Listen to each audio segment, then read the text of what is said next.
guys. Ayan, madumi ang kutsilyo ko dahil nag-ano ako ng laman ng gabi. Ayan po. Bakit ano ito ah? Ako po ay maglalaing. Ito ay binili ko kanina. Nagkakahalaga ng 30 NT ang 600 grams. Ngayon, inabot ito ng 1,000 gram. Kaya ito ay nagkakahalaga ng nasa 100 piso. Ayan. Ganyan po. Ay ako ay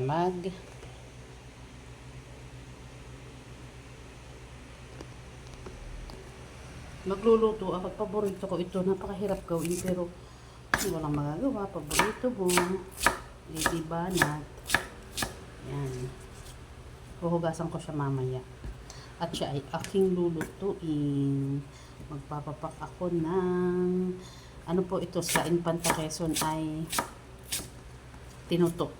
Pero syempre sa Kamaynilaan at sa ibang lugar, ang tawag dito ay laing.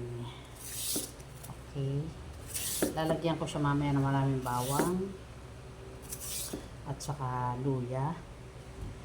At saka ay wala akong tanglad pero okay lang Kami po sa Quezon kapag nagagawa ng laing, naglalagay kami ng tanglad. Tanglad ay yun yung salay. Salay. Mamaya hugasan ko siyang mabuti at papatuluin para hindi siya masyadong matubig at masyadong lalambot.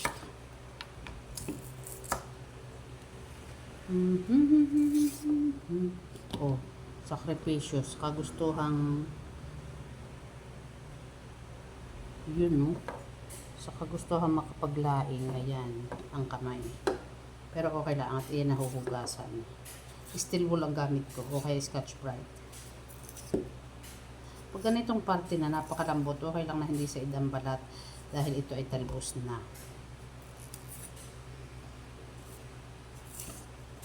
Yun lang guys, aking pinakita. At excited masyado makakain ng laing. Yan. Mamaya ko lutuin pagkatapos kong paliguan ng aking alaga.